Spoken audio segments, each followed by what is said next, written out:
Bonjour, bienvenue dans notre émission 5 minutes d'édification avec la rhapsodie des réalités. Aujourd'hui, 17 avril, notre homme de Dieu, Pasteur Christ, nous parle d'un thème intitulé « Soutenu par l'économie du ciel ». Nous trouvons notre verset de vertu dans Ecclésiaste 7, verset 12, qui dit « Car à l'homme de la sagesse, on est abrité comme à l'homme de l'argent. Mais un avantage de la science, c'est que la sagesse fait vivre ceux qui la possèdent. » Alléluia. Et le commentaire dit, Dieu nous a donné à la fois la sagesse et les ressources financières pour l'accomplissement de sa vision.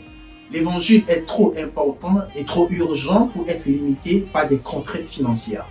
Un message qui transforme les vies nécessite des ressources pour sa diffusion et Dieu a rendu ces ressources disponibles pour ses enfants par son esprit.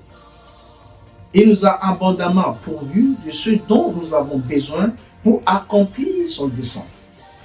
C'est pourquoi vous devez avoir la bonne mentalité au sujet de l'argent. Ne soyez jamais intimidés par les chiffres. Beaucoup deviennent anxieux, calculent et s'inquiètent de savoir d'où viendra l'approvisionnement. Ce n'est pas la mentalité de la foi. Les enfants ne s'inquiètent jamais de l'argent, au contraire, ils sont conscients de la provision.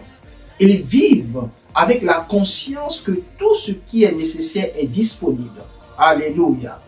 Maintenant, nous allons prendre la prière et répéter après moi. Cher Père, je te remercie de faire abonder toute grâce envers moi. Je refuse de craindre ou de m'inquiéter au sujet des ressources. Je pense abondance parce que j'ai accès à ton approvisionnement inépuisable. J'utilise l'argent pour ton dessein et je vis comme un distributeur des bénédictions du royaume. Au nom de Jésus, Amen. Vous allez trouver notre étude approfondie dans Éphésiens 3, verset 8, dans Philippiens 4, verset 19 et dans 2 Corinthiens 9, verset 8.